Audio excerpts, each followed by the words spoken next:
कक्षा 7 विषय हिंदी इकाई 3 सच्चा हीरा।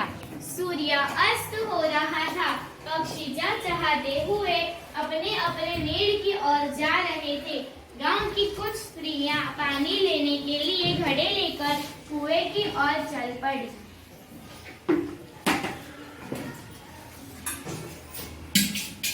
पानी भरकर कुछ स्त्रियां तो अपने घरों को लौट गई,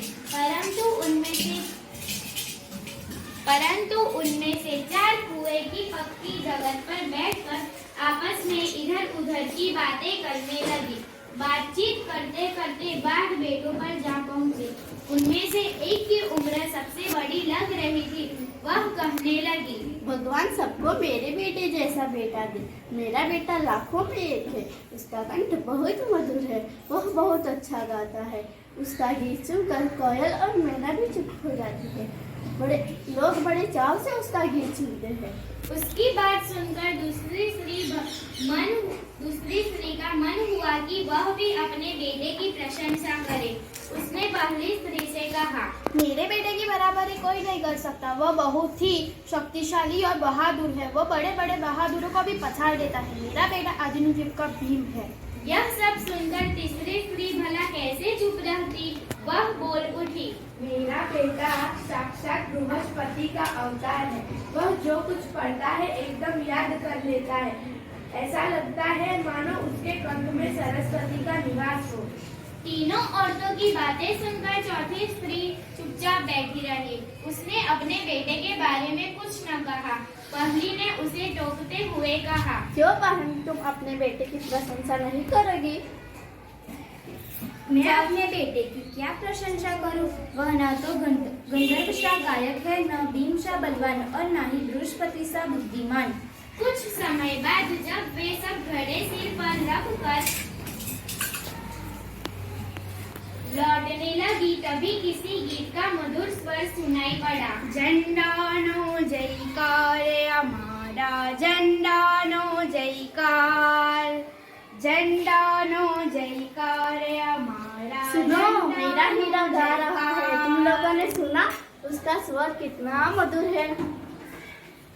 उसने अपने माँ की और कोई ध्यान नहीं दिया। इतने में दूसरी स्त्री का बेटा उधर से आता दिखाई दिया। दूसरी स्त्री ने उसे देखकर गर्व से बोली, वह देखो, मेरा लाडला बेटा आ रहा है। वह शक्तिशाली और सामर्थ्य में किसी के बराबर नहीं है। वह यह कह ही रही थी कि उसका बेटा भी उसकी ओर ध्यान दिए बिना ही निकल गया। वे कुछ आगे बढ़ी तो एकाएक तीसरी स्त्री का बेटा उधर से संस्कृत के श्लोकों का पाठ करता हुआ, या देवी सर्वभूतेषु विद्यारूपे संस्थिता नमस्तस्यै नमस्तस्यै नमस्तस्यै नमो नमः। वह अभी थोड़ी ही दूर गया था कि चौथी स्त्री का बेटा भी अचानक उधर से आ निकला। वह देखने में बहुत ही सीधा साधा और सरल प्रकृति का लग रहा था। उसे देखकर चौथी स्त्री ने कहा, बहन, यह देखो, यही मेरा लाल है। चौथी स्त्री उसके बारे में बता ही रही थी कि उसका बेटा पास आ पहुंचा। अपनी माँ को देखकर वह रुक गया और बोला, लाओ माँ, मैं तुम्हारा घड़ा पहुँचा दूँ। मना करने पर भी उसने माँ के सिर से पानी से भरा घड़ा उतारकर अपने सिर पर रखा और घर की ओर चल पड़ा। तीनों औरतें बड़े ही आश्चर्य से चौथी स्त्री के बेटे को देखती रही। एक वृद्ध महिला जो बहुत देर से इन औरतों के पीछे चलती हुई इनकी बातें सुन रही थी, पास आकर बोली, देखती क्या हो, यही तो है सच्चा हीरा।